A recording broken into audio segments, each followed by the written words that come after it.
밉상년. 그 단어가 며느리 휴대폰 화면에 떠올랐을 때 김영희 여사의 세상은 산산이 부서졌습니다. 평생을 바쳐 키운 아들과 지켜온 가정, 밤낮 없이 돌보던 손주. 모든 희생이 단 한순간, 단 네 글자에 짓밟혔습니다. 가슴이 철렁 내려앉고 억장이 무너진다는 게 어떤 기분인지 그 순간 처음 알았습니다. 그날 밤 저는 베개를 적시며 이를 악물고 결심했어요. 지금부터 제가 이중인격의 탈을 쓴 며느리에게 어떻게 당했는지, 그리고 어떻게 통쾌하게 복수했는지 기가 막힌 이야기를 들려드리겠습니다. 저는 평생을 참고 버티며 살아왔습니다. 20살 어린 나이에 시집을 왔고 제 삶은 남편과 아들에게 맞춰 흘러갔습니다. 남편이 일찍 세상을 떠난 뒤에는 더더욱 아들에게 모든 것을 걸었습니다. 장사를 하며 빚을 갚고 손에 굳은 살이 박히도록 일했습니다. 아들이 대학에 합격하던 날 저는 부엌에서 몰래 눈물을 삼켰습니다. 내색하지 않았습니다. 대신 따뜻한 국을 올려주었습니다. 그게 제 방식이었지요. 아들이 결혼을 하고 손주가 태어나자 제 삶은 또다시 달라졌습니다. 손주가 약하다는 소식을 듣고 저는 마음을 다잡았습니다. 내가 지켜야 한다. 그렇게 결심했습니다. 아이는 제 품에서 자랐습니다. 새벽마다 일어나 기저귀를 갈고 이유식을 만들며 하루를 채웠습니다. 겉으로 보기엔 행복해 보였습니다. 이웃들은 참 대단하다 말했지만 제 안은 달랐습니다. 며느리와의 관계는 늘 차가웠습니다. 어머니, 저녁은 안 하셔도 돼요. 저희가 먹고 들어올게요. 짧은 말투, 얇은 미소. 전 정성껏 웃으며 대답했지요. 그래요. 몸 조심하고 다녀와요. 문이 닫히는 순간 제 웃음은 곧 사라졌습니다. 깊은 한숨이 방 안을 메웠습니다. 며느리는 언제나 정중했습니다. 그러나 그 정중함은 벽이었습니다. 가까워질 틈을 주지 않았습니다. 아들은 직장일에 바빴습니다. 결국 저는 손주와 함께하는 시간을 버팀목 삼아 살았습니다. 작은 손이 제 목을 감싸 안을 때면 모든 서러움이 녹는 듯 했으니까요. 그런데 그날 손주가 갑자기 열이 났습니다. 저는 다급히 며느리에게 전화를 걸었습니다. 그런데 이상하게도 집안에서 벨소리가 울렸습니다. 부엌에 며느리의 휴대폰이 놓여 있었습니다. 그 화면 속 저를 향한 이름, 밉상년. 숨이 멎는 듯 했습니다. 눈물이 터질 줄 알았지만 오히려 머릿속이 싸늘하게 식어갔습니다. 억울함보다 먼저 올라온 건 결심이었습니다. 이제 그만해야지. 더는 희생하지 않겠다. 그날 밤 저는 잠들지 못했습니다. 앨범을 펼쳐보았습니다. 젊은 시절에 제가 웃고 있었습니다. 강한 눈빛, 잃지 않은 꿈. 그 얼굴을 보며 다짐했습니다. 다시는 남의 시선에 묶이지 않겠다고. 다시는 모욕에 침묵하지 않겠다고. 그리고 제 복수의 이야기는 그때부터 시작된 것입니다. 그날 이후 제 마음은 하루도 편할 날이 없었습니다. 휴대폰 화면 속 네 글자, 밉상년. 그 말은 가시처럼 박혀 떨어지지 않았습니다. 손주를 안고 있어도, 시장에서 반찬거리를 고르면서도, 밤에 누워 눈을 감아도 떠올랐습니다. 며칠은 모른 채 하려 했습니다. 손주가 제 곁에 있으니 그 웃음을 핑계 삼아 다시 참을 수도 있겠다 생각했습니다. 그러나 속은 점점 썩어갔습니다. 평생을 바쳤는데 돌아온 게 모욕이라니. 저는 결심했습니다. 더는 집안의 그림자가 되지 않겠다고. 재산과 집을 제 뜻대로 정리하겠다고. 며칠 뒤 가족을 불렀습니다. 거실에 모인 아들과 며느리, 그 옆에서 장난감을 만지던 손주. 공기는 무겁게 가라앉아 있었습니다. 무슨 일이세요, 어머니? 저는 차분히 말했습니다. 이제는 내 얘기를 할 때가 됐다. 나는 평생 너희를 위해 살았다. 그런데 이제는 내 인생을 찾으려 한다. 아들이 눈을 크게 떴습니다. 어머니, 갑자기 무슨 말씀이세요? 무슨 불만이 있으세요? 그때 며느리가 억지 미소를 지으며 끼어들었습니다. 어머니, 또 무슨 서운한 일 있으셨죠? 저희가 잘 못 챙겨드려서 그러신 거라면 앞으로는. 말끝을 흐리며 고개를 숙였습니다. 그 모습은 겉으로는 착하고 공손했습니다. 하지만 그 눈빛을 보았습니다. 예의라는 가면 뒤에서 번뜩이는 날선 시선을. 저는 흔들리지 않고 말을 이었습니다. 집을 정리할 거다. 재산도 내가 원하는 대로 쓸 거다. 나는 이제 베이비시터가 아니다. 순간 며느리의 표정이 완전히 바뀌었습니다. 억지 미소는 사라지고 차갑고 독한 목소리가 터져나왔습니다. 어머니, 그게 무슨 말씀이세요? 이 집이 누구 때문에 굴러가는 줄 아세요? 손주 키워주신 건 고맙지만 그렇다고 해서 이렇게 마음대로 하시면 안 되죠. 아들이 당황해서 손을 들었습니다. 여보, 진정해. 어머니께서 힘드셔서 그러시는 거잖아. 그러나 며느리는 더 이상 숨기지 않았습니다. 목소리가 날카로워졌습니다. 힘드셔서? 저도 힘들었어요. 저도 제 인생 포기하고 사는 거라고요. 그런데 이제 와서 집까지 팔고 돈을 마음대로 쓰시겠다니? 그건 아니죠. 아들이랑 손주 생각은 안 하세요? 저는 그제야 며느리의 본심을 똑똑히 보았습니다. 결국은 돈이구나. 속으로 그렇게 중얼거렸습니다. 내가 무슨 말을 하든 나는 내 결심을 바꾸지 않는다. 제 목소리는 떨리지 않았습니다. 며느리는 결국 비웃듯 말했습니다. 알았어요. 그럼 어머니 마음대로 해보세요. 두고 보죠. 아들은 난처한 얼굴로 고개를 숙였습니다. 저는 그 모습을 보며 다시 한번 깨달았습니다. 이 집에서 저는 가족이 아니라 단지 필요할 때 쓰는 존재였다는 것을. 그날 밤 방 안에 홀로 앉았습니다. 손주는 곤히 자고 있었지만 제 눈은 뜨거웠습니다. 며느리의 얼굴, 날선 목소리, 비웃음이 자꾸 떠올랐습니다. 그러나 이상하게도 마음은 차분했습니다. 저는 일기장에 적었습니다. 오늘 가면이 벗겨졌다. 이제 나는 더 이상 속지 않는다. 내 삶은 내가 지킨다. 창밖에서는 바람이 불고 있었습니다. 오래 눌려있던 먼지가 거치는 듯 했습니다. 저는 알았습니다. 이 싸움은 이제 시작이라는 것을. 그리고 제 진짜 결심은 지금부터였습니다.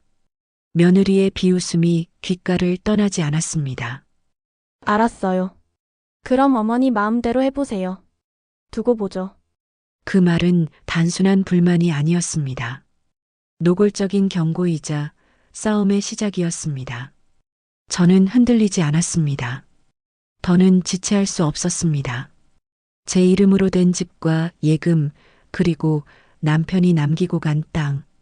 이제는 그 모든 것을 제 뜻대로 정리할 때였습니다. 먼저 오래 살던 집을 내놓았습니다. 서울 변두리의 32평 아파트. 공인중개사 사무소에서 평가를 받으니 7억 원은 된다고 했습니다.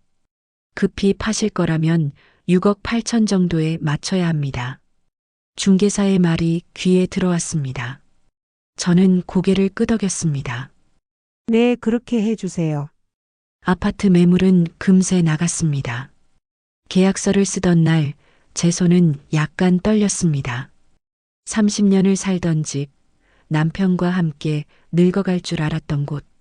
그러나 이젠 추억보다 모욕이 더 크게 남아 있었습니다. 잔금을 받고 통장을 확인했을 때 현실감이 없었습니다. 6억 8천만 원이 제 이름으로 들어왔습니다. 손끝이 저릿했습니다. 그 다음은 예금이었습니다. 남편이 남기고 간 퇴직금과 제 평생 모은 적금. 은행 직원이 알려준 총액은 2억 5천만 원. 혹시 전액 인출하시려는 이유가 있으신가요? 직원의 물음에 저는 담담히 말했습니다. 내 노후를 준비하려 합니다. 땅은 충청도 시골에 있었습니다. 몇 해 전 아들이 팔자했지만 제가 버텼던 곳이었지요. 그 땅은 작지만 제겐 마지막 남은 의지 같은 곳이었습니다. 평가액은 1억 2천만 원. 저는 결국 그것까지 정리했습니다. 모두 합치니 10억 5천만 원이 제 손에 들어왔습니다. 평생 쥐지 못한 돈이 한순간에 모였습니다. 하지만 이상하게도 마음은 무겁기만 했습니다. 소식을 들은 아들과 며느리는 집으로 달려왔습니다. 거실은 숨막히게 무거웠습니다. 어머니, 왜 이렇게 성급하게 하셨어요? 상의도 없이. 아들이 목소리를 낮췄습니다. 저는 차분히 대답했습니다. 내 재산이다. 내 인생이다. 이제는 내가 결정한다. 그때 며느리가 소리를 높였습니다. 어머니, 저희는 뭐가 돼요? 손주 미래는요? 이 돈 다 쓰시면 우리는 어떻게 하라고요? 그 눈빛에는 더는 가식이 없었습니다. 날카롭고 노골적이었습니다. 내 속마음을 이제야 드러내는구나. 저는 속으로 중얼거렸습니다. 하지만 입술은 굳게 다물었습니다. 침묵은 가장 강한 대답이었습니다. 그날 밤 혼자 앉아 계산기를 두드렸습니다. 10억 5천만 원. 이 돈으로 혼자 살 수 있을까? 병이 나면 어떻게 할까? 손주 얼굴은 또 어떻게 할까? 희망은커녕 불안만 커졌습니다. 아들의 표정이 떠올랐습니다. 미안함인지 두려움인지 알 수 없는 그 얼굴. 며느리의 날 선 목소리도 떠올랐습니다. 두고 보자. 갑자기 숨이 막혔습니다. 제 선택이 옳은 걸까? 평생 지켜온 가족과 완전히 등을 지고 혼자 남을 수 있을까? 그러나 곧 마음 한구석에서 조용한 목소리가 일어났습니다. 지금이 아니면 영영 못한다. 아직 늦지 않았다. 내 인생을 찾을 수 있다. 저는 결심했습니다. 돈을 쥐고만 있을 게 아니라 의미 있게 써야 한다는 것을, 단지 복수가 아니라 새로운 길을 열어야 한다는 것을. 창밖을 보니 새벽이 다가오고 있었습니다. 어둠은 깊었지만 멀리 희미한 빛이 보였습니다. 저는 그 빛을 향해 나아가기로 했습니다. 집을 팔고 돈을 쥔 순간부터 제 마음은 공허했습니다. 손에 쥔 10억이 벽처럼 무겁게 느껴졌습니다. 그 벽 너머에는 아들의 얼굴, 손주의 웃음, 그리고 며느리의 차가운 눈빛이 서 있었습니다. 저는 생각했습니다. 이 돈을 어떻게 쓰느냐에 따라 내 인생이 바뀐다. 그리고 아이들의 미래도 달라질 수 있다. 며칠 동안 저는 은행을 드나들며 상담을 받았습니다. 노후 설계, 기부, 작은 임대 사업. 숫자는 냉정했지만 제 마음을 조금씩 정리하게 만들었습니다. 어느 날 손주를 어린이집에 데려다 주다 우연히 선생님의 말을 들었습니다. 아이 엄마가 요즘 많이 지쳐 보이세요. 손주도 집에선 예민하대요. 그 말이 제 가슴을 찔렀습니다.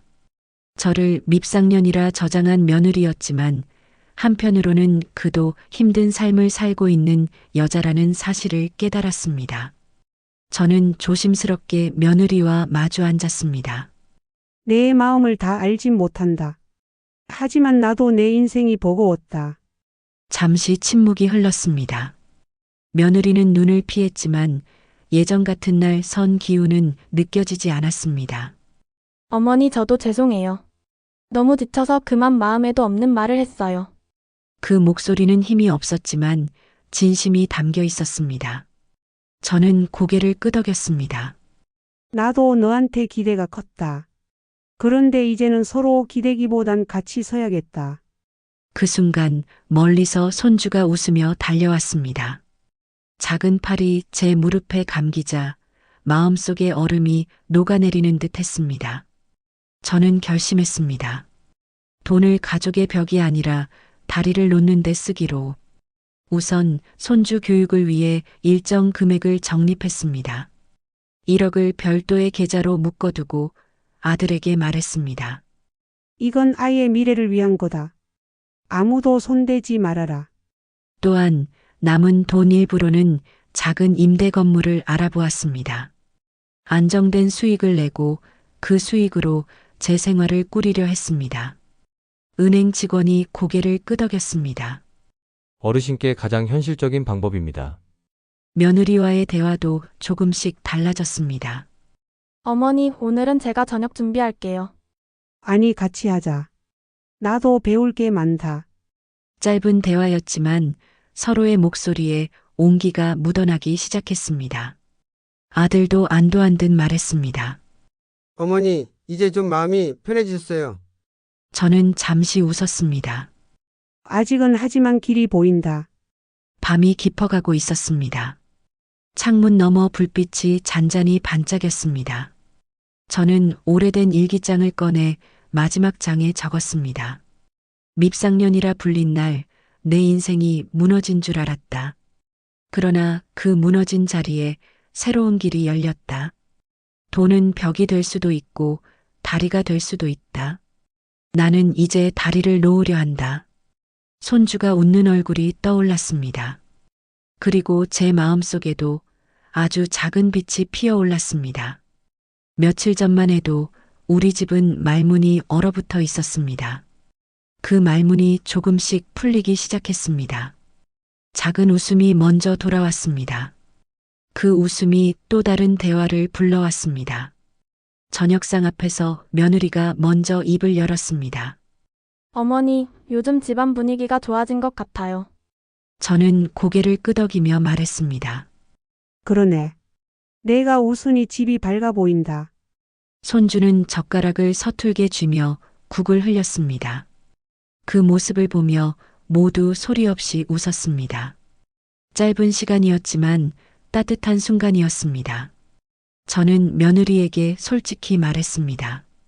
그때 내가 한 말 정말 아팠다.